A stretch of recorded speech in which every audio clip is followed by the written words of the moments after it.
comes to evangelism, លោកអ្នកបងប្អូនដឹងហើយនៅពេលដែលខ្ញុំចូលទៅកាន់ទីលាននៃការដែលផ្សាយដំណឹងល្អណា if you want to have a church that will step out in evangelism, ដូច្នេះប្រសិនបើយើងចង់បានក្រុមជំនុំពួកជំនុំដែលបោះជំហាននៅក្នុងការដែលពង្រីកនៃការផ្សាយដំណឹងល្អណា it is very important that it first is voiced by the leader of the church. ដូច្នេះវាពិតជាសារៈសំខាន់ខ្លាំងមែនទែនដែលយើងចង់បានសម្លេងនៃអ្នកដឹកនាំដែលមានសម្លេងនៃការផ្សាយដំណឹងល្អ Because the church will never ever rise above the example of its leaders. ដូច្នេះ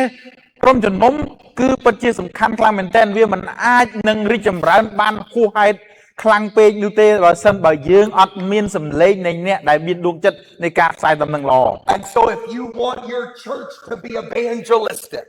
តើលោកអ្នកបងប្អូនចង់បានក្រុមជំនុំដែលចេញអំពីការពន្ធកិច្ចផ្សាយដំណឹងល្អដែរទេ then let's be evangelistic right here to start. ដូច្នេះឥឡូវនេះវាគឺជាមេរៀនដែលនាំឲ្យយើងដឹងអំពីលក្ខណៈនៃការផ្សាយដំណឹងល្អត្រូវចាប់ផ្ដើមនៅពេលនេះ If you want your church to be set on fire, ប្រសិនបើយើងចង់បានក្រុមជំនុំដែលមានពេញដោយភ្លើងនៅពេលនេះ then you've got to be set on fire ដូ also. ច្នេះយើងក៏ត្រូវជាម្នាក់ដែលត្រូវតែមានភ្លើងឆេះដូចគ្នាដែរ If I am the pastor, ប្រសិនបើខ្ញុំជាគ្រូគង្វាល then I want to be the example of how I want my church to be. ដូច្នេះខ្ញុំត្រូវតែជាម្នាក់ដែលរួចរាល់ជាស្រេចជាគំរូដែលចង់ឃើញរូបភាពក្រុមជំនុំនោះកើតឡើងដោយរបៀបណា I am not going to be one thing ខ្ញុំមិនអាចជាម្នាក់ដែលគ្រាន់តែគិតអំពីរឿងតែមួយយ៉ាង and expect my people to be something different. ហើយរំពឹងគិតថាមនុស្សដែលមកចូលរួមក្រុមជំនុំដែលមកចូលរួមនឹងកើតនឹងរីកចម្រើនបែបយ៉ាងណានោះទេ Amen? អេមែន I am not going to sit there and point to my people and say, I want you to go out and evangelize. ខ្ញុំអត់អង្គុយនៅទីនេះហើយតមកប្រាប់ពួកគេថាខ្ញុំចង់ឲ្យអ្នកឯងខ្លាយទៅជាអ្នកផ្សាយដំណឹងល្អដូចជាអ្វីដែលខ្ញុំប្រាប់អ្នក And then I go and sit out on my deck with a coconut and just sip on it and just relax. ប្រាប់គេហើយតែខ្លួនឯងទៅអង្គុយដើម្បីផឹកទឹកដូងយ៉ាងស្រស់ស្រាយធ្វើពងើយ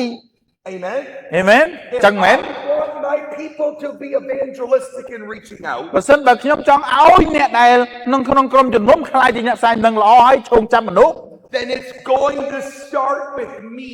ហើយនោះហើយគឺជាការដែលយើងចាប់ផ្ដើមចេញពីខ្ញុំទៅ Amen? អេមែន And I'm going to be the example. ហើយខ្ញុំគឺជាម្នាក់ដែលរួចរាល់ជាស្រេចធ្វើជាគំរូឲ្យគេ Hallelujah. ហាឡេលូយ៉ា And just as important as seeing me being the example, ហើយវាគឺសំខាន់មែនទែនដែលត្រូវតែឃើញខ្ញុំជាគំរូសម្រាប់ធ្វើកិច្ចការហ្នឹង I am going to be the voice that is going to preach consistently. ដូច្នេះខ្ញុំគឺជាសម្លេងមួយដែលត្រូវតែចែកចាយដែលត្រូវតែនិយាយអំពីរឿងហ្នឹងយ៉ាងស្មោះត្រង់យ៉ាងពិតប្រាកដត្រឹមត្រូវ On the absolute need to be soul winners and to have a passion to reach people. គឺជាសេចក្តីពិតដ៏រឹងមាំមួយដែលចេញអំពីភាពឆេះឆួលនៅក្នុងយើងចេញទៅនៅក្នុងខ្ញុំនេះចេញទៅតែម្ដង Amen. អេមែន Amen. I want to be able to preach what my passion is. ដូច្នេះខ្ញុំត្រូវតែប្រកាសថាខ្ញុំអាចនឹងចែកចាយព្រះបន្ទូលដែលចេញពីភាពឆេះឆួលដែលខ្ញុំរៀនបានហើយខ្ញុំប៉ះពាល់ And if I can preach my passion, ហើយខ្ញុំត្រូវតែអធិប្បាយនៅអ្វីដែលជាភាពឆេះឆួលរបស់ខ្ញុំ then I can affect those who hear my passion. ដែលខ្ញុំអាចនឹងជះឥទ្ធិពលឬក៏ប៉ះពាល់ទៅដល់អ្នកដែលគេស្ដាប់ការអធិប្បាយរបស់ខ្ញុំ Amen. អេមែន Oh, hallelujah. Hallelujah. There are many different forms of evangelistic methods that we can use. បាទមានទម្រង់ជាច្រើនដែលយើងដឹងអំពីលក្ខណៈនៃការផ្សាយដំណឹងល្អដែលយើងអាចប្រើប្រាស់បាន And there are many different programs that we can use. ដូច្នេះវាមានកម្មវិធីខុសៗគ្នាជាច្រើនដែលយើងអាចយកមកប្រើប្រាស់បាន And not all programs are bad. ហើយកម្មវិធីទាំងអស់វាមិនមែនអាក្រក់ទេ But I believe that there is a difference between spirit-led evangelism and just a program-made evangelism. ដូច្នេះខ្ញុំជឿថាវាមានលក្ខណៈមួយដែលល្អប្រសើរបានន័យថាកម្មវិធីដែលនាំឲ្យមានបណ្ដុះបណ្ដាលអ្នកផ្សាយដំណឹងល្អហើយនឹងការដែលកម្មវិធីដែលនាំឲ្យមានអ្នកដែលចែកនាំអ្នកដែលចែកចាយដំណឹងល្អនោះទៅឈោងចាប់មនុស្ស And don't feel like you must stick to the tradition of what you have always done before. ដូច្នេះយើងកុំឲ្យនៅតែគេហៅថាមានការដែលរងចាំណារងចាំរហូតដល់តែយើងបានបំពាក់បំបនបណ្ដុះបណ្ដាលឲ្យខ្លាយទៅជាអ្នកមានលក្ខណៈគ្រប់គ្រាន់ហើយបានធ្វើយើងកុំមានអារម្មណ៍បែបហ្នឹង Amen. Amen. I think at the end of the day, ខ្ញុំគិតថានៅចុងបញ្ចប់នៅថ្ងៃនេះ we need to step back and be able to evaluate what is being done. ដូច្នេះយើងត្រូវតែមានការបោះជំហានមួយដែលយើងត្រូវវាយតម្លៃទៅលើអ្វីដែលយើងបានរៀនទៅលើអ្វីដែលយើងបានបំពាក់បំពន់ដើម្បីឲ្យធ្វើយើងបានប្រកបច្បាស់ខ្លួនយើង And I think that we need to be truthful to ourselves. ដូច្នេះខ្ញុំគិតថាយើងត្រូវតែមានភាពពិតប្រាកដជាសេចក្តីពិតនៅក្នុងខ្លួនយើងផ្ទាល់ And say, I have tried this way, and this way. ហើយយើងអាចនិយាយថាយើងនឹងយើងមានបទពិសោធន៍ក្នុងការព្យាយាមលក្ខណៈផ្សេងរបៀបនេះ And Pastor Samuel, nothing has worked. ដូច្នេះគ្រូសាមញ៉ែលលែងមានការងារធ្វើហើយបើសិនជាយើងគិតបែបហ្នឹង Amen. Amen. And we need to be willing and we need to be honest with ourselves. ដូច្នេះអ្វីដែលយើងត្រូវធ្វើបានន័យថាយើងត្រូវតែមានសុឆន្ទៈចំពោះខ្លួនយើងហើយយើងស្មោះត្រង់ចំពោះខ្លួនយើង If a method has not worked, ដូច្នេះវាមានលក្ខណៈថាប្រហែលជាមេរៀនទាំងអស់នោះវាអាចនឹងមានអត្ថប្រយោជន៍ដែរប៉ុន្តែវាអត់ទាន់ធ្វើការកើតមកឡើយ get rid of the method. គឺយើងចាកចេញអំពីគ្រប់ទាំងមេរៀនដែលបង្រៀនយើងផ្សេង Pray and ask God, what would you like me to do? ជំនួសមកវិញដោយការអធិដ្ឋានសូមព្រះអង្គហើយសួរព្រះអង្គថាព្រះអង្គឲ្យថាព្រះអង្គសប្តិនឹងប្រើប្រាស់អីនៅក្នុងជីវិតទូបង្គំ Amen. I'm going to get rid of my tradition because it doesn't work. ខ្ញុំត្រូវតែចាកចេញអំពីទំនៀមទម្លាប់ប្រពៃណីរបស់ខ្ញុំដែលធ្លាប់មានហើយត្រូវតែធ្វើឲ្យប្រកបថាខ្ញុំនឹងត្រូវធ្វើយ៉ាងដូចម្ដេចនៅពេលនេះ Amen. Amen.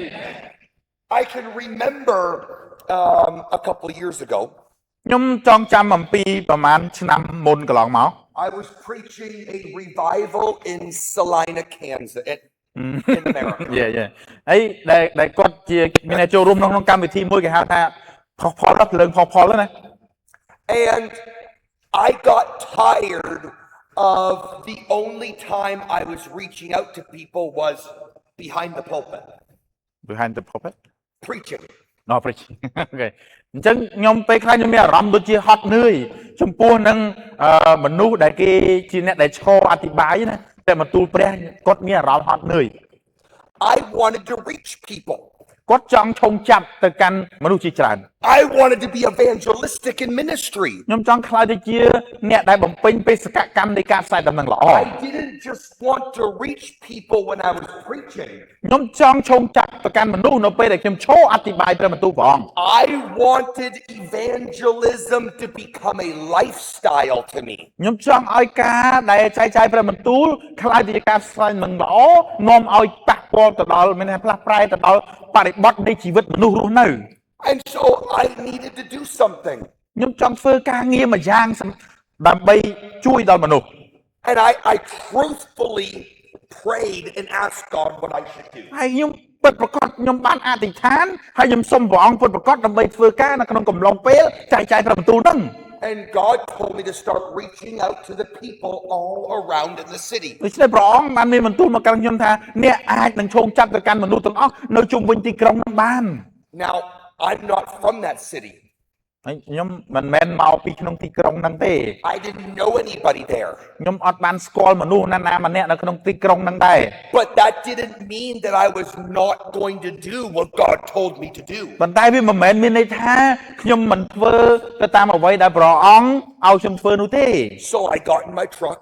ដូច្នេះខ្ញុំយកឡានរបស់ខ្ញុំមក and I drove into the city. ហើយខ្ញុំចាប់ផ្ដើម បើកឡានហ្នឹងចូលទៅក្នុងទីក្រុង and I parked in the city. ហើយខ្ញុំចតនៅក្នុងទីក្រុងហ្នឹងហ្មង I got out of my truck.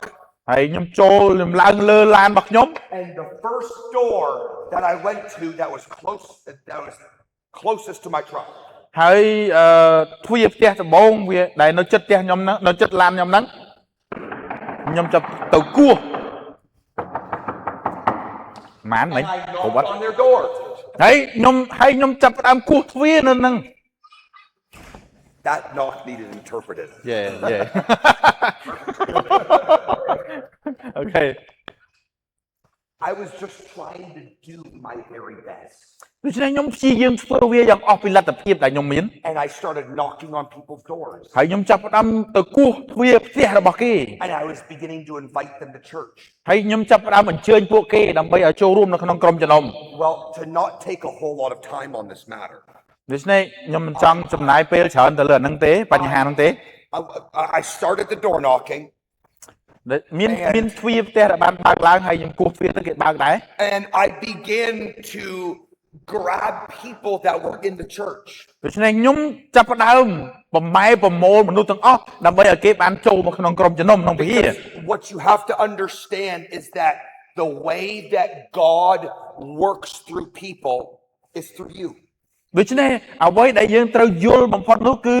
របៀបដែលមនុស្សគេចាប់ផ្ដើមដើរចូលមកក្នុងវិហារតាមរយៈអ្នកទាំងអស់គ្នា Amen. God works through human beings. ដូច្នេះព្រះអង្គធ្វើការនៅក្នុងចំណោមមនុស្ស So I started getting the church members involved. ដូច្នេះខ្ញុំចាប់ផ្ដើមចូលរួមជាមួយនឹងធ្វើម៉េចឲ្យគេចូលរួមជាសមាជិកបាទចូលរួម I said, come on, let's go out door knocking and begin to invite people to revival. ហើយខ្ញុំបាននិយាយថាតោះទាំងអស់គ្នាត្រូវតែធ្វើម៉េចបើគោះទ្វារផ្ទះហើយអញ្ជើញពួកគេធ្វើម៉េចឲ្យពួកគេបានចូលរួម And as we were doing this, God would begin to fine tune what I was doing. ដូច្នេះនៅក្នុងគណៈពេលដែលយើងចាប់ផ្ដើមធ្វើបែបហ្នឹងនោះព្រះអង្គក៏ចាប់ផ្ដើមឲ្យមានសម្លេងដើម្បីនឹងនាំគេមក Where it got to the point where we didn't ask people to come to church anymore. ដូច្នេះនៅក្នុងយើងមកដល់ចំណុចថាយើងមកដល់ចំណុចថាយើងនៅពេលនោះយើងលែងចាប់ផ្ដើមប្រើសម្លេងដើម្បីនឹងនាំគេមកទៀតហើយ And I came to this revelation. ហើយខ្ញុំបានចាប់ផ្ដើមមានការបើកសម្ដែងយ៉ាងដូចនេះ If I can introduce people to Jesus in their home, ប្រសិនបើខ្ញុំចាប់ផ្ដើមទៅដើម្បីនឹងនាំគេឲ្យស្គាល់ពីព្រះយេស៊ូវនៅឯផ្ទះហ្នឹង why do I need to introduce them to Jesus at church? ហើយអ្វីបានជាខ្ញុំត្រូវតែណែនាំមនុស្សឲ្យបានស្គាល់ព្រះយេស៊ូវគ្រីស្ទដូចគ្នានៅឯក្រុមជំនុំនោះ Why can't I just do it in their home? ហើយអ្វីបានខ្ញុំគ្រាន់តែធ្វើវានៅក្នុងផ្ទះបានខ្ញុំមិនអាចធ្វើវានៅឯផ្ទះបាន So I would knock on their door. ដូច្នេះខ្ញុំគ្រាន់តែគោះទ្វារ And we would buy loaves of bread. ដូច្នេះយើងគ្រាន់តែទិញនំប៉័ងមួយដុំបាទវាយហ្នឹងមក And every door I would knock on, ហើយគ្រប់ទាំងទ្វារទាំងអស់ដែលខ្ញុំបានគោះ I would tell them that we are from such and such a church and we're just trying to bless them by giving away a free loaf of ហើយខ្ញុំ bread គ្រាន់តែ to ចាប់ផ្ដើម every ថាអូខ្ញុំចាប់ផ្ដើមណែនាំថាខ្ញុំមកពីវិហារដែលមានដួងចិត្តល្អមួយដែលចង់មកឲ្យផ្ទះរបស់អ្នកហើយមាននំប៉័ងដ៏ឈ្ងុយឆ្ងាញ់នេះឲ្យអ្នក And then I would ask, do you have any prayer requests that we could pray for? ហើយខ្ញុំក៏ចាប់ផ្ដើមសួរទៅកាន់អ្នកផ្ទះហ្នឹងថាតើអ្នកមានសំណូមពរអធិដ្ឋានអីដែលខ្ញុំអាចអធិដ្ឋានឲ្យអ្នកបាន At that moment, they would reveal a prayer request thinking that we would go back to the church and pray for it. ដូច្នេះនៅក្នុងបរិយាកាសមួយនោះគឺជាគណៈពេលមួយដែលល្អមែនទែនដែលគាត់អាចនឹងលឺហើយគាត់ប៉ះពាល់ចិត្តហើយគាត់យើងអាចនឹងនាំគាត់ទៅឯវិហារហើយអធិដ្ឋាន But right at their home, ប៉ុន្តែនៅទីកន្លែងទីដែលផ្ទះហ្នឹងតែម្ដ I ង would ask if I could put my hand on their shoulder. ខ្ញុំនឹងសុំគាត់ថាតើខ្ញុំអាចដាក់ដៃលើស្មារបស់អ្នកបានអត់ And we would begin to pray right there for their prayer request. ហើយយើងនឹងអាចនឹងចាប់ផ្ដើមអធិដ្ឋាននៅរាល់ទាំងសំណួរអធិដ្ឋានរបស់គាត់នៅពេលនោះ Well, it grew in this revival. ហើយវាចាប់ផ្ដើម ចាប់ផ្ដើមនឹងមានការដែលឆែកផេះផលកើតឡើង God started to fill people with the Holy ព្រះអង្គ Ghost in ចាប់ their ផ្ដើមចាក់ home. បំពេញព្រះវិញ្ញាណបរិសុទ្ធនៅក្នុងផ្ទះនឹងតែម្ដង And then Pastor Pagan would have to come with the church van, pick people up, and take them back to the church and baptize them. ដូច្នេះលោកគ្រូអីមិញលោកគ្រូវ៉ែនគាត់នឹងមានមធ្យោបាយក្នុងការដែលយកឡានវ៉ែនមកដឹកគាត់ហើយយកទៅឯពហិរដើម្បីនឹងទទួលពិធីជាមួយទឹក And every single night, people would be getting the Holy Ghost in their home. ហើយនៅក្នុងយប់នីមួយៗគឺមនុស្សគ្រប់គ្នាគេបាននឹងទទួលព្រះវិញ្ញាណបរិសុទ្ធនៅឯក្រុមជំនុំ And people would be getting baptized in Jesus' name. ហើយគេបានទទួលពិធីជាមួយទឹកនៅក្នុងព្រះនាមព្រះយេស៊ូវគ្រីស្ទ To the point where it wasn't happening in the church building. ដូច្នេះវាគឺមកដល់ចំណុចដែលថាវាមិនមែនរឿងទាំងអស់ហ្នឹងត្រូវតែកើតឡើងនៅក្នុងអាគារនៃក្រុមជំនុំនោះទេ But the church was being mobilized to see a harvest outside of the building. ប៉ុន្តែក្រុមជំនុំគឺប្រៀបបានដូចជាអីគេមកម្លាយហ្នឹងហើយគឺជាការចល័តមួយដែលនៅខាងក្រៅអាគារនៃក្រុមជំនុំវិញ Amen. អេមែន Amen. Praise God.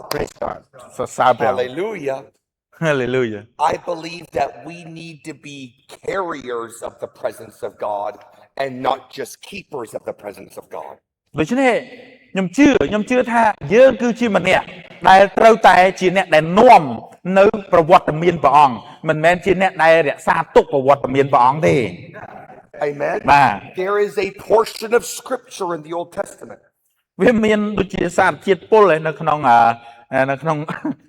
សញ្ញាចាស់នៅក្នុងគម្ពីរសញ្ញាចាស់ when the Ark of the Covenant was in Abinadab's house. អាបិណាដាប់ Abinadab. នៅពេលដែលហឹបនៃសេចក្តីសញ្ញានៅក្នុងផ្ទះរបស់អាប៊ីណាដាប់ And Uzzah, I don't even know how if I'm pronouncing their names right, but Uzzah and Aho. Uzzah and Ahio. ឈ្មោះអីគេលោក Ahio. អូខេណាយេ Uzzah and Ahio. They went to go and move the Ark of the Covenant. អញ្ចឹងគេទៅដើម្បីនឹងសែងហឹបនៃសេចក្តីសញ្ញាហ្នឹងបាទ And they set the Ark of the Covenant on a cart. ដូច្នេះគេបានយកហឹបនៃសេចក្តីសញ្ញាហ្នឹងយកទៅដាក់លើរទេះ And they begin to move the Ark of the Covenant out ហើយ of គេ the រុញ house. គេចាប់ផ្ដើមរុញអារទេះហ្នឹងមានហឹបនៃសេចក្តីសញ្ញានៅលើរទេះហ្នឹង And that wagon wheel hit a stone in the ground. ហើយនៅតាមផ្លូវស្រាប់តែវាទៅដល់បុកនឹងថ្មហើយហឹបនៃសេចក្តីសញ្ញារៀបមិនធ្លាក់ And the Ark of the Covenant begin to tip over. ហើយនៅពេលនោះហឹបនៃសេចក្តីសញ្ញាហ្នឹងផ្អៀងចង់នឹងរលំដល់ដីអី And Uzzah ran and grabbed the Ark of the Covenant. ហើយឈ្មោះអីគេឈ្មោះអីហ្នឹងគាត់ប្រាប់មិញហ្នឹងគាត់ទៅដល់គាត់ទៅទប់ហឹបនៃសេចក្តីសញ្ញាហ្នឹង And God struck him dead. ហើយព្រះអង្គក៏បានសម្លាប់គាត់ Because he wasn't able to touch the Ark of the Covenant. ពីព្រោះហឹបនៃសេចក្តីសញ្ញាគឺมันអាចនឹងប៉ះបានទេ Now, ឥឡូវនេះ he was moving something that he was never trained to move. He was moving something he was never trained to move. He was moving something, moving. Do we know what? ព្រះអង្គបានធ្វើចលនានៅអ្វីដែលมันបានដែលមានចលនាពីមុនមកអញ្ចឹងហ៎ត្រូវ How do you say move? How do you Move. say moving? go forward yeah He was going forward with something that he was never trained to go forward with. មានន័យថាដោយអត់មានបំណងថាមានន័យថាកន្លែងហ្នឹងបានន័យថាគាត់មិនគួរនឹងទៅធ្វើនៅអ្វីដែលมันបានបញ្ជាឲ្យទៅធ្វើទេកន្លែងហ្នឹងណា If we only keep the presence of God inside of our churches, គឺយើងគឺគ្រាន់តែរក្សានៅប្រវត្តិមានរបស់ព្រះអង្គនៅក្នុងក្រុមជំនុំរបស់យើង then we are never going to have an understanding on how to carry the presence of God out of our churches. ដូច្នេះអ្វីដែលយើងត្រូវតែយល់គឺយើងត្រូវតែជាម្នាក់ដែលជាអ្នកដែលនាំប្រវត្តិមានព្រះអង្គចេញអំពីក្រុមជំនុំរបស់យើងទៅ If we only expect people to get the Holy Ghost inside of our churches, ប្រសិនបើយើងមានក្តីរំពឹងទុកហើយជឿថា មានតែអ្នកដែលទទួលនៅការចាក់ប្រេងតាំងឬក៏អីទាំងអស់នៅក្នុងតែក្រុមជំនុំអាគារក្រុមជំនុំតែប៉ុណ្ណឹង if we only have an expectation of God moving inside of our churches, ប្រសិនបើយើងគ្រាន់តែមានជំនឿថាព្រះអង្គនឹងធ្វើចលនាតែនៅក្នុងក្រុមជំនុំតែប៉ុណ្ណឹង then we will be keepers of the presence of God. យើងនឹងខ្លាយទៅជាអ្នកដែលគ្រាន់តែរក្សាទុកប្រវត្តិមានព្រះអង្គនៅក្នុងក្រុមជំនុំតែប៉ុណ្ណោះ But we will never have an understanding on how to carry the presence of God. នោះយើងនឹងមិនដែលបានយល់ពីសិទ្ធិអំណាចពីអំណាចអស្ចារ្យប៉ុណ្ណាដែលជាអំណាចព្រះអង្គនៅខាងក្រៅនៃក្រុមជំនុំនោះទេ We won't be able to carry the presence of God to our work. ដូច្នេះយើងមិនអាចនឹងធ្វើឲ្យកន្លែងធ្វើការរបស់យើងបានពេញដោយប្រវត្តិមាន We ព្រះអង្គឡើ won't យ be able to carry the presence of God to a Bible study. យើងមិនអាចនឹងនាំប្រវត្តិមានព្រះអង្គចូលមកកាន់ថ្នាក់រៀនសាលាកាពីនោះទេ We won't expect to see God move on someone's យើង life. នឹងមិនអាចមើលឃើញថាប្រវត្តិមានព្រះអង្គធ្វើការនៅក្នុងជីវិតមនុស្សយ៉ាងដូចម្ដេចនោះដែរ Amen. អេមែន Because here's the thing. ដោយសារតែនេះគឺជារឿងសំខាន់ Everything church related, we think must happen inside of the church building. គ្រប់យ៉ាងទាំងអស់ដែលយើងត្រូវគិតគឺយើងគិតថារឿងទាំងអស់នឹងមានការកើតឡើងយ៉ាងអស្ចារ្យនៅក្នុងក្រុមជំនុំរបស់យើង And so we limit God to a specific place. ដូច្នេះយើងនឹងកំណត់ថាព្រះអង្គគឺជាព្រះនៅកន្លែងមួយយ៉ាងជាក់លាក់ពិតប្រាកដ Amen. អេមែន But yet in the book of Acts, God moved daily in every house and they ceased not to preach Jesus. ដូច្នេះនៅក្នុងព្រះគម្ពីរកិច្ចការបានចែងថាប្រវត្តិមានរបស់ព្រះអង្គគឺមានចលនានៅខាងក្រៅផ្ទះពីផ្ទះមួយទៅផ្ទះមួយហើយធ្វើការយ៉ាងអស្ចារ្យនៅក្នុងបំណងអតីតនៃទ្រង់ Amen. អេមែន And we come or go to church and we change the church from a lifestyle to an event. ដូច្នេះយើងបានចូលមកឯក្រុមជំនុំគឺយើងចូលមកគឺដើម្បីទទួលបានការផ្លាស់ប្រែអំពីក្រុមជំនុំដែលផ្លាស់ប្ដូរអំពីជីវិតមនុស្សឲ្យត្រឡប់ទៅជាហេតុការណ៍ព្រឹត្តិការណ៍អស្ចារ្យដែលកើតមានឡើងនៅក្នុងជីវិតមនុស្សវិញ Amen. Amen. Our sole focus must be people. ដូច្នេះអ្វីដែលយើង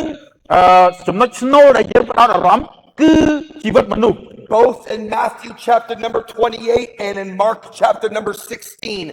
Jesus said to go. ដូច្នេះនៅក្នុងព្រះគម្ពីរទាំងពីរទាំងម៉ាថាយនិងម៉ាកុសព្រះអង្គមានបន្ទូលថាចូលចេញទៅ Amen. But now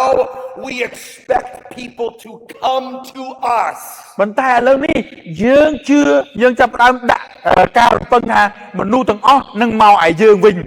He did not call people to come to us. He told us to go to them. ព្រះអង្គមិនបានសុំឲ្យយើងដើម្បីសុំឲ្យមនុស្សទាំងអស់មកឲ្យយើងទេប៉ុន្តែព្រះអង្គបានមានបន្ទូលឲ្យយើងចេញទៅដើម្បីនឹងទៅកាន់មនុស្សវិញ Amen. អេមែន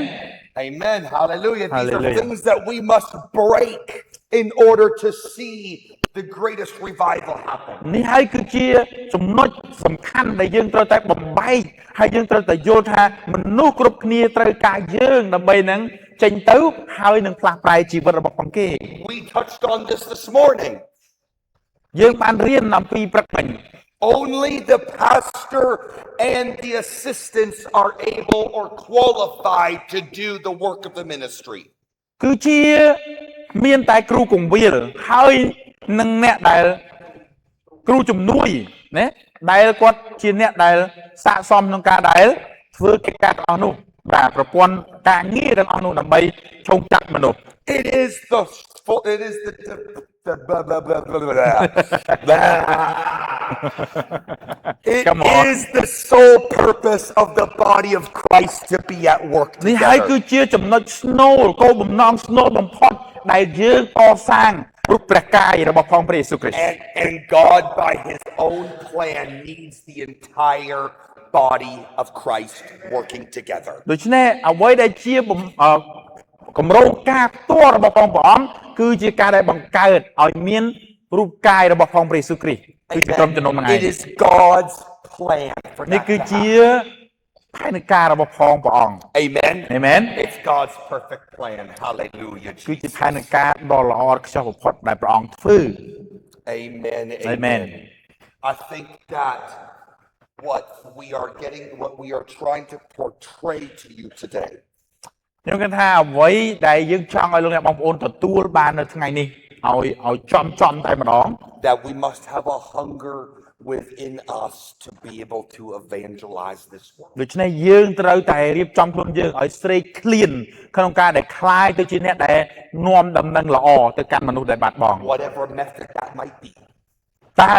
មេរៀនអីគេដែលមានលក្ខណៈយ៉ាងដូចយ៉ាងហ្នឹង Let God lead you in that method. សូមអនុញ្ញាតឲ្យព្រះអង្គបានដឹកនាំលោកអ្នកបងប្អូនទៅកាន់មេរៀនមួយហ្នឹង Pray and ask God, how do you want me to អ evangelize? ធិដ្ឋានទៅកាន់ព្រះអង្គថាតើព្រះអង្គអើយតើព្រះអង្គសពប្រតិឲ្យទូបង្គំខ្លាយទៅជាយ៉ាងណាជាអ្នកដែលផ្សាយនឹងល្អបែបយ៉ាងណា I believe we must be spirit led in ខ្ញុំ evangelism. ជឿថាលោកអ្នកបងប្អូននឹងអនុញ្ញាតឲ្យព្រះវិញ្ញាណព្រះអង្គជាអ្នកដែលដឹកនាំដើម្បីឲ្យខ្លាយជាអ្នកផ្សាយដំណឹងល្អ Ask God where you want him to send you. ដូច្នេះអធិដ្ឋានសូមព្រះអង្គដើម្បីឲ្យព្រះអង្គបង្ហាញពីកន្លែងដែលយើងត្រូវទៅ I remember being in America ខ្ញុំចង់ចាំបានកាលពេលដែលខ្ញុំរស់នៅអាមេរិកនៅឡើយ and my oldest son and I we were going out door knocking. បាទហើយកូនប្រុសច្បងរបស់ខ្ញុំហើយនឹងខ្ញុំគឺយើងចេញទៅក្រៅដើម្បីនឹងគោះទ្វារទៀតហើយ And I said to my son, God wants us to go down this street right here. ហើយខ្ញុំបាននិយាយទៅកាន់កូនប្រុសខ្ញុំថាព្រះអង្គមានបន្ទូលមកកាន់ប៉ាថាយើងត្រូវទៅនោះទៅទ្វារមួយនោះ And so we stopped and we ended up going to that street. ហើយយើងបានឈប់ហើយយើងចាប់ផ្ដើមសម្លឹងមើលហើយដើរទៅកាន់ផ្លូវហ្នឹង And we were walking and I said, God doesn't want us to knock on any of these doors. ហើយនៅពេលដែលដើរទៅកាន់ផ្លូវហ្នឹងខ្ញុំគិតថាអូព្រះអង្គប្រហែលជាមិនអោយខ្ញុំគោះទ្វារនេះទាំងអស់នេះទេ But we kept on walking down that street. ហើយយើងនៅតែបន្តទៅកាន់ផ្លូវមួយហ្នឹង And when we got to the very end of the street, ហើយនៅពេលដែលយើងទៅដល់ចុងបញ្ចប់នៃផ្លូវហ្នឹង on the left-hand side was a house. គឺនៅខាងឆ្វេងដៃគឺមានផ្ទះហ្នឹងឯង And God said to go and knock on that one door. ហើយព្រះអង្គមានបន្ទូលថាទៅហើយទៅគោះទ្វារផ្ទះមួយហ្នឹង I went and knocked on that door and a man came and opened the door. ហើយនៅពេលដែលខ្ញុំទៅដល់ហើយគោះទ្វារពេលនោះបរិសម្នាក់ហ្នឹងមកដល់ហើយបើកទ្វារ And the man introduced himself. His name was Juan. ហើយបរិសម្នាក់នោះក៏បានណែនាំខ្លួនគាត់ថាគាត់ឈ្មោះវ៉ាន់ And we did our deal, and we began to pray for him. ដូច្នេះនៅពេលដែលយើងបន្តក្នុងការសន្ទនាមួយសន្ទុះក្រោយមកពេលនោះយើងក៏បានអធិដ្ឋានឲ្យគាត់ And Juan was very standoffish to us. office He had walls built up. អូការងាររបស់គាត់មានថាគាត់ឈរលក្ខណៈដូចលបងបកគោលបងហ៎អត់បើកចិត្តទេណាអូខេឡើយចឹងហ៎ And so Juan, when we were praying for Juan, នៅពេលដែលគណៈពេលដែលយើងអធិដ្ឋានសម្រាប់លោកវ៉ាន់ហ្នឹង all of a sudden Juan started to cry. គឺគណៈពេលនោះគាត់អធិដ្ឋានហើយគាត់ចាប់ផ្ដើមយំ And I said, Juan, what is the matter? ហើយខ្ញុំបានសួរគាត់ថាលោកវ៉ាន់តើមានរឿងអីកើតឡើង He said, my wife and I just got home a few hours ago. គាត់បានឆ្លើយថាខ្ញុំហើយនឹងប្រពន្ធខ្ញុំទើបតែមកដល់ផ្ទះពី3ម៉ោងមុនហ្នឹង We just lost our first baby. គឺយើងបានបាត់បង់កូនជាទីស្រឡាញ់របស់យើង Our first baby passed away. កូនដំបូងរបស់យើងហ្នឹងគឺបានបាត់បង់ជីវិត He said, honestly, my wife and I were inside talking and wondering, God, do you even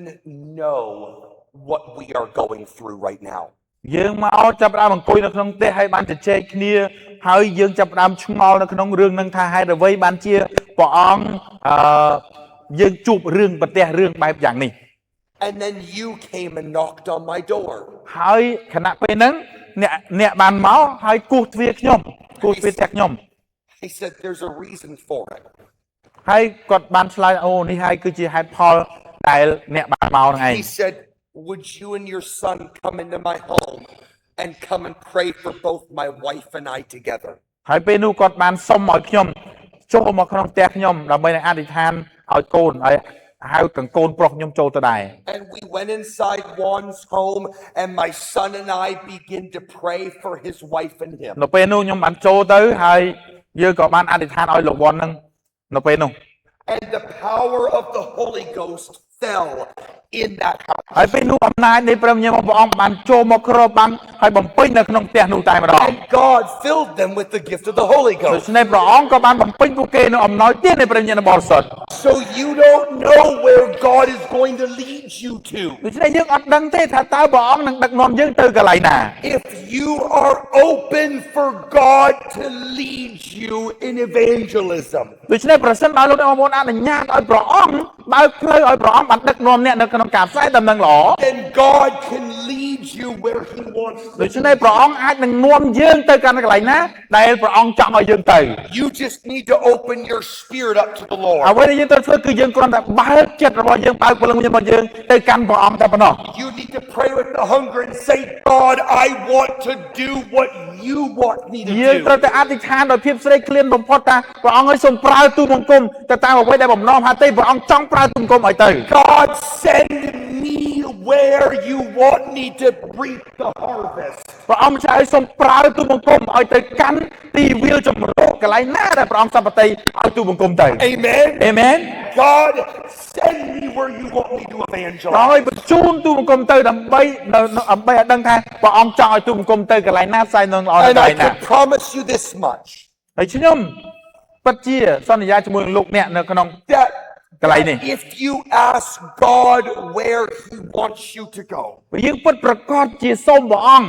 នៅកន្លែងណាដែលព្រះអង្គសម្បត្តិឲ្យយើងទៅ that God will send you to someone who is hungry. ដូច្នេះព្រះអង្គនឹងបញ្ជូនយើងឲ្យទៅកាន់កន្លែងណា Amen. ដែលអ្នកនោះកំពុងតែស្រេកឃ្លានដែរ It's time to mobilize this ដូច្នេះ church. គឺជាពេលវេលាដែលយើងត្រូវតែចល័តពហិរបស់ពួកយើងទៅ It is time for this church គឺ to ជា be ពេលវេ back. លាដែលនឹងធ្វើមិនឲ្យពហិរបស់យើងនឹងកើតជារូបរាងឡើង Amen. Amen. And it's time to reach out like we've never reached out before. គឺជាពេលវេលាដែលយើងត្រូវតែឈោងចាប់ដែលមិនមែនជាពេលវេលាឈោងចាប់ដូចពីមុននោះទេ Could we stand and worship សូម the ឲ្យយើង Lord បាន today? ក្រោកឈរឡើង